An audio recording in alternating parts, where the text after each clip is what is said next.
morning, all of you, and welcome once again in our 9th class video lecture.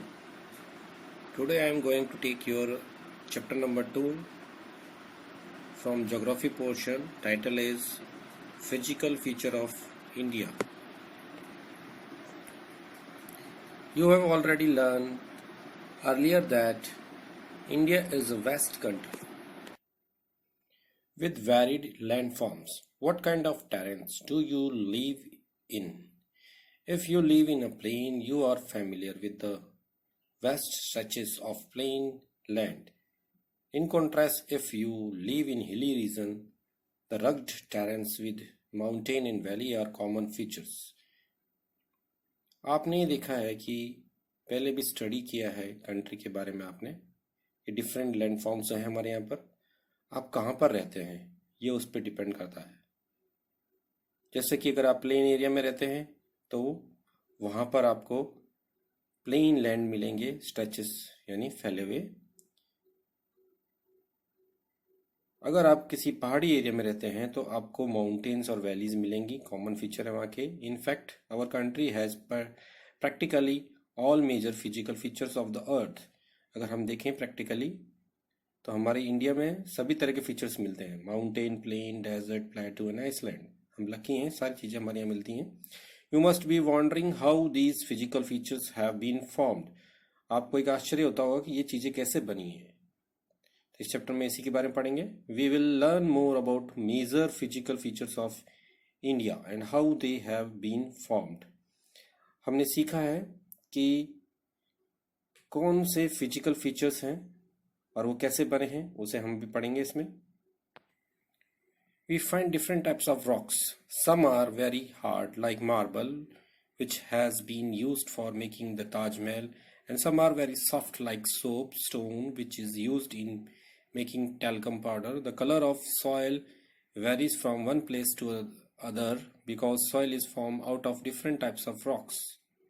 Have you ever thought about the causes of these variations? Most of these variations are caused due to differences in rock formation. आपने different types की rocks पढ़ी हैं. कुछ rocks marble की तरह hard होती हैं, उनसे जैसे ताजमहल बनाया गया है. कुछ रॉक बहुत सॉफ्ट होती हैं, सोप स्टोन की तरह, और टेल्कम पाउडर बनाया जाता है उनसे. तो ये सब सारी सॉइल, डिफरेंट सॉइल्स भी हैं. आपने कहा कलर, सॉइल के कलर भी डिफरेंट होते हैं. और ये वेरिएशंस के डिफरेंट रीजन्स हो सकते हैं. अधिकतर रीजन किस लिए होता है कि रॉक फॉर्मेशन कैसे बना है. India is large land mass form during different geological period which has influence her relief. India के जो लैंड फॉर्म्स हैं वो डिफरेंट जियोलॉजिकल पीरियड में बने हैं, इसलिए उनकी जो रिलीफ है यानी हाइट है वो डिफरेंट है. Besides geological formation, a number of processes such as weathering, erosion and depositions have created and modified the relief to its present form. इन सब के अलावा जो जियोलॉजिकल फॉर्मेशन हुआ है उसमें बहुत सारे प्रोसेस हुए हैं, जिसमें वेदरिंग भी है, इरोजन भी है, डिपोजिशन भी है. इनकी वजह से ये जो आज की रिलीफ है वो बनी है. Earth scientists have attempted to explain the formation of physical features with the help of some theories based on certain evidence. अर्थ के जो साइंटिस्ट हैं उन्होंने कोशिश करी है कि फिजिकल फीचर्स कैसे बने हैं, उसके लिए उन्होंने कुछ थ्योरीज बनाई हैं. उसके वो थ्योरीज की कुछ एविडेंस के ऊपर डिपेंड करती हैं. One such a plausible theory is the theory of plate tectonic. उनमें से एक जो थ्योरी है जिसको अधिकतर लोगों ने माना है वो है plate tectonic theory. According to the theory the crust upper part of the earth has been form out of 7 majors and some minor plates. इसके अकॉर्डिंग क्रस्ट जो ऊपर की लेयर है वो बनी है 7 मेजर और सम माइनर प्लेट्स के थ्रू. फिगर 2.2 में बताया गया. इस पे देख सकते हैं आप, इसमें वर्ल्ड मैप पे बता रखा है. See this diagram, this is the rock cycle diagram. और इसमें आप देख सकते हैं ये तीनों टाइप्स की जो रॉक्स हैं, सेडिमेंट्री, इनिशियस एंड मेटामॉर्फिक, वो किस तरह से बन रही हैं, फ्लो चार्ट के थ्रू बताया हुआ है. The movement of the plates result in the building up of stretches with the plates and the continental rocks above leading to folding, faulting and volcanic activity. जो मूवमेंट होता है plates के results, उसका result ये होता है बहुत सारे स्ट्रेचेस पैदा होते हैं प्लेट्स के बीच में और कॉन्टिनेंटल रॉक्स के ऊपर. इसको हम फोल्डिंग, फॉल्टिंग और वॉल्केनिक एक्टिविटीज भी कह सकते हैं, जिससे ये सारी एक्टिविटीज होती हैं. These plates movement are classified into 3 types. इन प्लेट मूवमेंट्स को 3 टाइप्स में डिवाइड कर सकते हैं. While some plates come together towards each other form convergent boundary. अगर 2 प्लेट्स एक दूसरे की तरफ आती हैं तो वो कन्वर्जेंट होता है. So this diagram just like that, ये दोनों प्लेट्स अपने आस पास में आ रही हैं तो कन्वर्जेंट बाउंड्रीज बना रही हैं. Some plates move away from each other and form divergent boundary. कुछ प्लेट्स एक दूसरे से दूर जाती हैं, उन्हें डाइवर्जेंट बाउंड्रीज बनाती हैं. See this one, this is the diversion.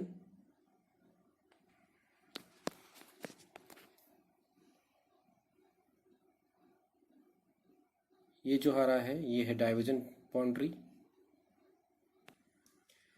In the event of 2 plates coming together, they may either collide and crumble.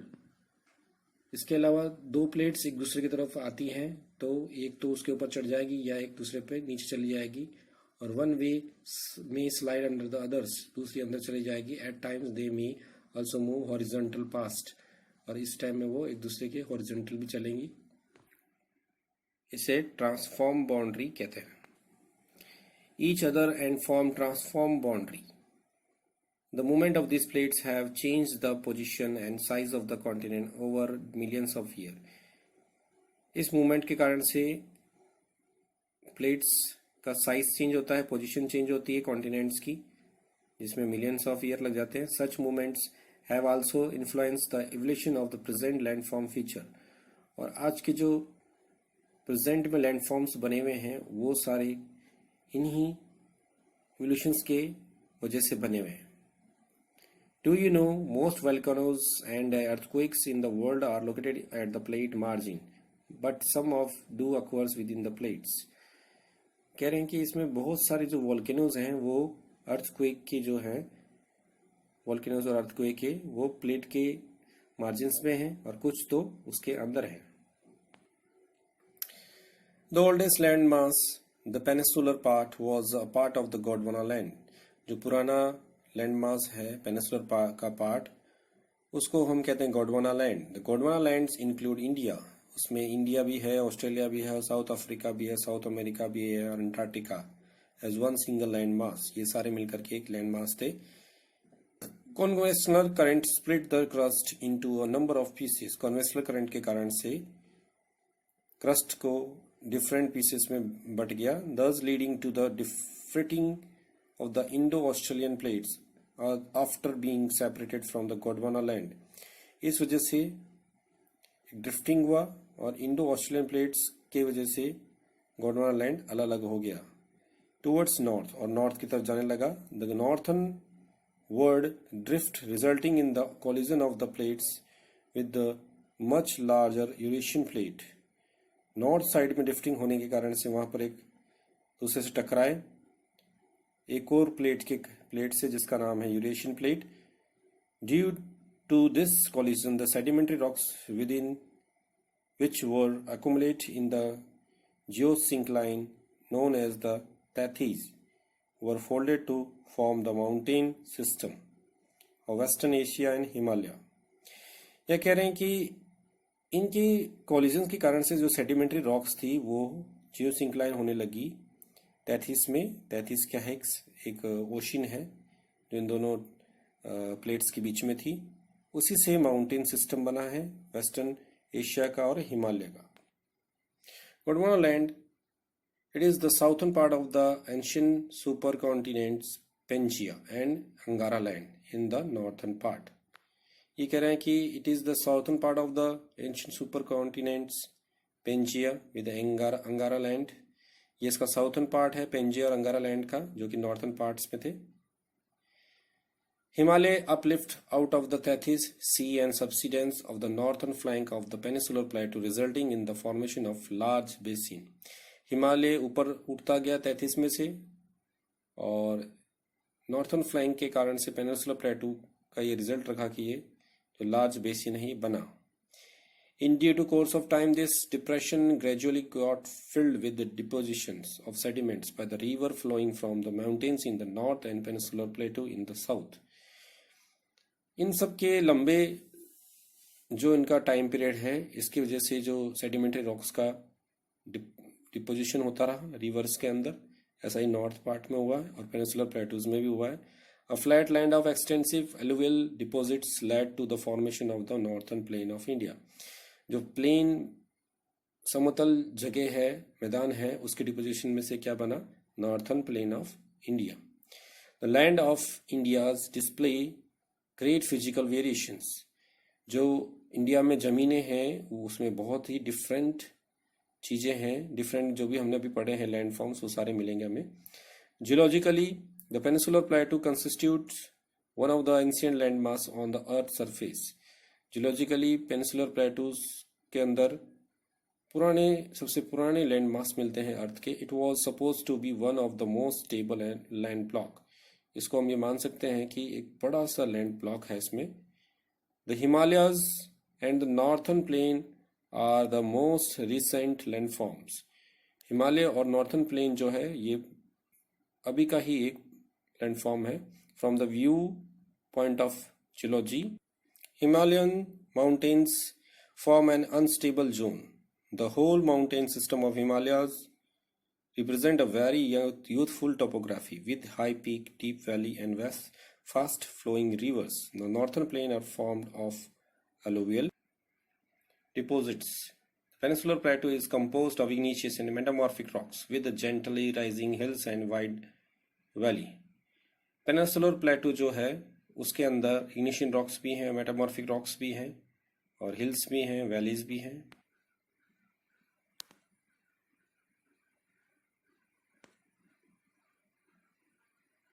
आप यहाँ देख सकते हैं ये नॉर्थर्न ग्रेट माउंटेन्स हैं, इसके बीच में फिर एक प्लेन एरिया आता है।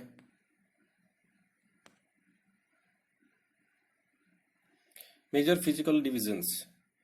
फिजिकल डिवीजन इंडिया को 6 पार्ट्स में डिवाइड कर सकते हैं। फर्स्ट है द हिमालयन माउंटेन, सेकंड है द नॉर्थर्न प्लेन, थर्ड है आपका पेनिनसुलर प्लेटू, फोर्थ है द इंडियन डेजर्ट, फिफ्थ है कोस्टल प्लेन और लास्ट है आइसलैंड। हम फर्स्ट पार्ट ले रहे हैं Himalayan mountains. The Himalayas geologically young and structurally fold mountains stretch over the northern border of India. ये कह रहे हैं कि जो हिमालयज हैं वो फोल्डिंग माउंटेन्स हैं और यंग माउंटेन्स हैं और ये हिमालय के नॉर्थर्न साइड में है, इंडिया के नॉर्थर्न साइड को कवर करते हैं। These mountains range runs in a west east direction from the Indus to the Brahmaputra. ये माउंटेन्स वेस्ट टू ईस्ट में फैले हुए हैं इंडस रिवर के और ब्रह्मपुत्र के साथ साथ। The Himalayas represent the loftiest and one of the most rugged mountain barrier of the world. Himalaya represent करता है लॉफ्टीएस्ट यानी ऊंचे ऊंचे पहाड़ों को और ये बैरियर्स है वर्ल्ड के लिए, इंडिया में आने के लिए रोकता है ये। They form an arc which covered distance about 2400 kilometres. ये एक आर्क की तरह बना हुआ है, इसका डिस्टेंस 2400 किलोमीटर है। Their width varies from 400 kilometre in Kashmir to 150 in Arunachal. इनकी जो विड्थ है वो 400 किलोमीटर है कश्मीर में और यहाँ से आगे चले तो हम अरुणाचल प्रदेश में 150 के आसपास रह जाती है। The altitudinal variations. The altitudinal variations are greater in the eastern half than those in the western half.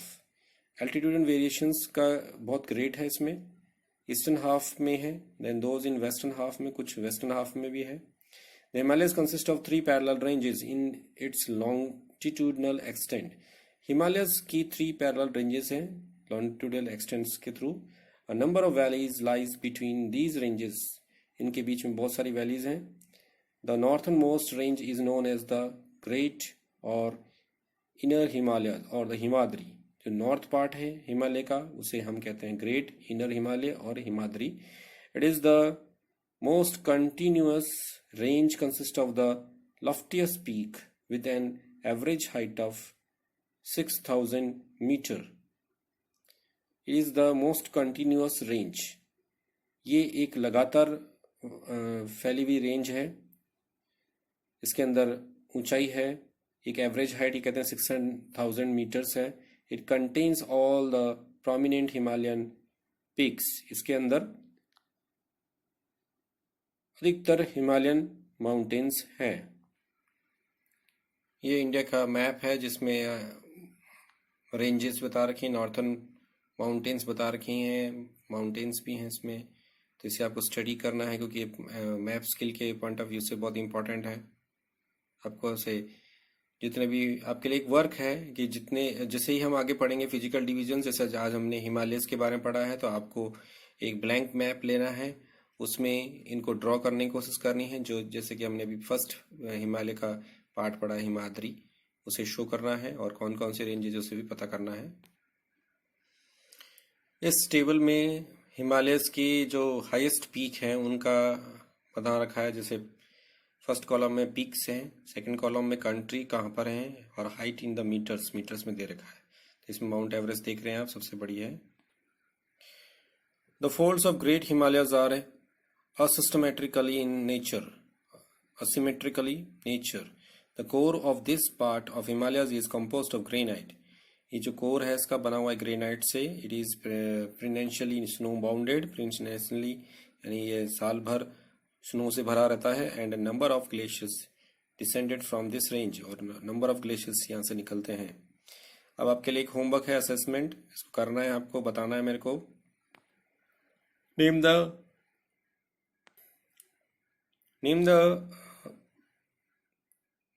name of the glaciers and passes that lies in the Great Himalayas. Himalayas के अंदर glacier और passes जो हैं उनके नाम बताने. The name of the states where highest peak are located. उन state का नाम बताना जिसमें हाईएस्ट पीक है हिमालय की. The range lying to the south of Himadri forms the most rugged mountain system and is known as Himachal or Lesser Himalaya. जो range है south में हिमाद्री के, वो काफ़ी रग्ड है, माउंटेन सिस्टम है उसमें. उसे हम हिमाचल और लेजर हिमालय भी कहते हैं. The range are mainly composed of highly compressed and altered. ये जो रेंज है ये काफ़ी कंप्रेस्ड है और अल्टर्ड की हुई है, यानी टूटी फूटी है. The altitude varies between 3700 and 4500 metres. इसका एल्टीट्यूड बदलता रहता है 3700 से लेकर के 4500 मीटर्स में. And the average width of is of 50 kilometre. इसकी एवरेज विड्थ इन्होंने 50 किलोमीटर बताया है. वाल the Pir Panjal range form the longest and the most important range. जो पीर पंजाल रेंज है जो सबसे बड़ी है और इम्पॉर्टेंट रेंज है. Dhauladhar and the Mahabharat range are also prominent ones. Dhauladhar और महाभारत रेंज भी यहाँ की सबसे इम्पॉर्टेंट रेंजेस हैं. इनको आपको मैप में ड्रॉ करना है, ढूंढना है, एटलस का हेल्प लेना है आपको, ताकि आपकी एक्टिविटी साथ साथ चलती रहे. This range consist of famous valley of Kashmir. इस रेंज में फेमस वैली है कश्मीर की. The Kangra and Kullu valley in Himachal Pradesh. इसमें कांगड़ा, कुल्लू वैली और हिमाचल प्रदेश की हैं जो कि. This region is well known for its hill stations. Again आपके लिए वर्क है. Locations of Mussoorie, Nainital, Ranikhet from your atlas and also name the state where they are located. आपको मैप में मसूरी, नैनीताल, रानीखेत ढूंढना है एटलस की हेल्प से और उसके स्टेट का नाम भी बताना है. The outer most range of the Himalayas is called the Shivalik. They extend over a width of 10 to 50 kilometre, have altitude varying between 900 and 1100 metres. तो ये कह रहे हैं जो बाहर की सबसे बाहर की रेंज है उसका नाम है शिवालिक और उसकी विड्थ बता रखी 10 to 50. उसका एल्टीट्यूड जो ऊंचाई है उसकी 900 से 1100 मीटर्स के अंदर है. These ranges are composed of unconsolidated sediments brought down by river from the main Himalayas ranges located further north. तो यहाँ पर ये रिवर से लाए गए जो सेडिमेंट्स हैं उनसे बनी हुई है. These valleys are covered with thick gravels. ये जो वैली है पूरे बड़े बड़े पत्थरों से जो कि नदियों में होते हैं उनसे घिरी हुई है. Alluvium. The longitudinal valley lying between Lesser Himalayas and the Shivaliks are known as dunes. Dehradun, Kotli Dun and Patli Dun are some of the well-known dunes. ये सारी जो dunes के नाम हैं इसे भी आप एटलस पे देखना है. So students, I am going to end my video. We will continue the division of Himalayas in next video. Hopefully you are safe and happy. So take care of your health. Also take care of your families and your localities. And keep watching my videos, making the notes regularly. If you have any kind of doubts, please ask me in my comment section. So students, bye and God bless you.